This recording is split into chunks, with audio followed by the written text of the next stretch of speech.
Imagine a horse as a human or a bird. It's like the sixth sense, but I see people. It's instead of saying I see people, it's like he says everything's people.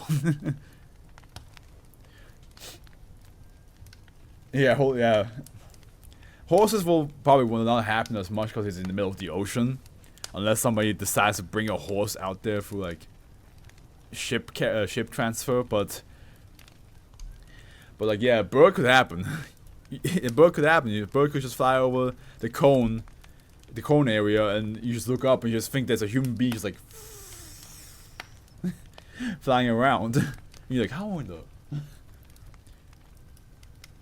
I wonder how many like how many animals the SCP Foundation thought were anomalies because they thought it was a human being that like either like stayed on the wall for way too long or was able to just fly. It's like, oh my god, there's an anomaly. There's a human being SCP that can fly. Until they learned like no, that's all connected to this one area.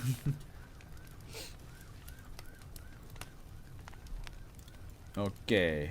Next one. Civilization Mouthwash. Civilization Mouthwash. Okay. A very short one. Everywhere I look, I see his face. I think you see a bunch of different faces. You look at your dog, and you see a face. A human face. You're like, I still don't like the part that the D class was like, well, if you're alone. I don't like that. Safe. Special containment procedures. Instance of SCP-2026 may be kept in a standard containment locker at Site 20. Instance of -1 must be kept in wooden boxes without lids in the containment cell at the same site, with direct exposure to standard lighting. Experiments involving SCP-2026 must have the approval of at least one Level 3 researcher.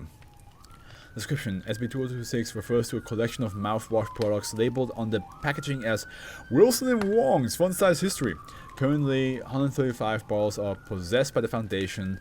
Analysis of the chemical structure of the packages and the mouthwash itself reveals no detectable anomalous properties.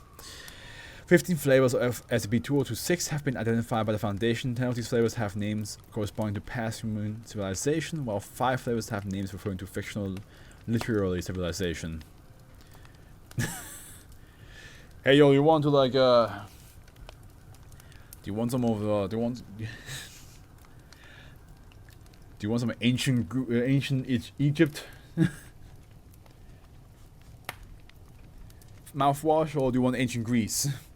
Do you have some Peruvian? Some Persian maybe, some, you know.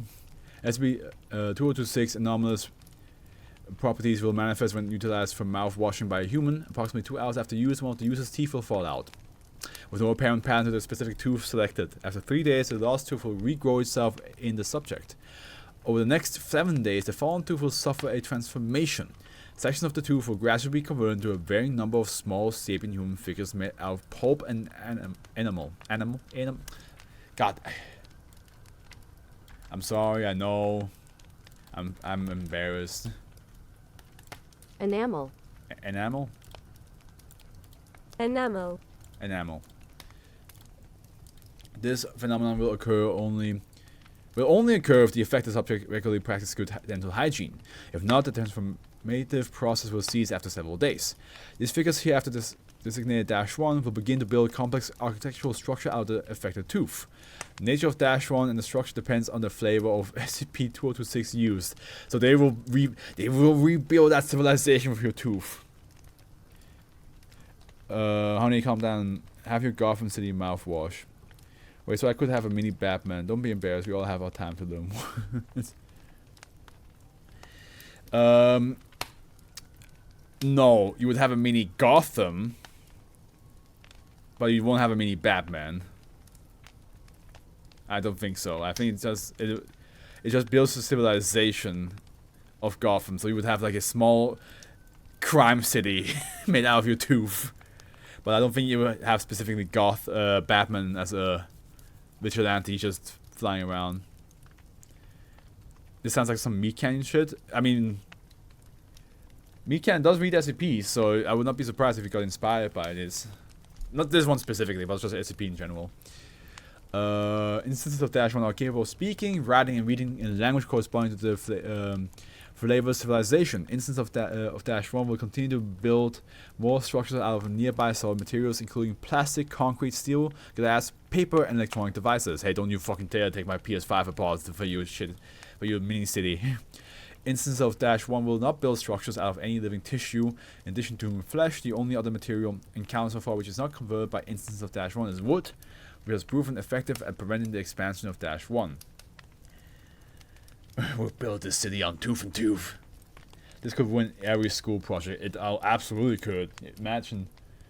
I mean, your normal tooth would grow back anyway, and you could just show up with a mini version of an ancient civilization. And just be like, I done this. Although I think the moment a teacher asks what material did you use, and you would answer like a tooth, they'd be like,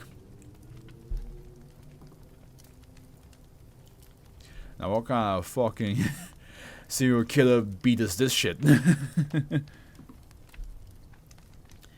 Instances of -1 will form complex societies and take up roles common to the corresponding civilizations such as merchant, workers, nobility, clergy, scientists, and politicians. Ah, fuck. They have politicians. Currently, there is no known limit to how many times SCP-2026 may be used to produce its effects, although it should be noted that SCP-2026 may only be used once every 2 months by any given individual. Observation has indicated that -1 are seemingly incapable of perceiving humans. Oh, so they don't see us. Any interaction with -1 by humans seems generally to be perceived by SCP-2026 as a form of divine intervention by a god or higher being. Of course it is. Should instances from different civilizations be allowed to interact with one another, the resulting interactions are highly varied and seemingly random, ranging from total harmonious coexistence to constant warfare between instances. Yeah, but have you seen my baking soda volcano? It's gonna be like it's definitely gonna be like Pompeii. We have some really fun ones today, I gotta say. I'm having a good time with these. Like, each of these are so unique, and just some of them are wholesome, some of them are just generally like fun ideas, you know. I like it. I like all of them so far.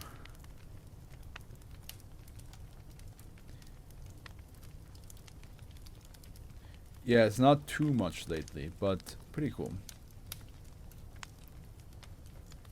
These three is better than 2, I think. I mean, yeah. I enjoyed 2. There's like a bunch of things from 2 that I definitely enjoyed, but I would honestly say Series 3 has a very strong start. Very strong start. I'm a Series 1 guy personally. Series 1, like, I mean, I would say at the end, I'm pretty sure at the end when I read all of these as a series, people are gonna ask me like, "What's your favorite series?" I'm like, dude, don't ask me that question, because there's so much good stuff in all of them. But Series 3, definitely a very strong start. Series 4 is we'll get there. We get there when we get there, okay?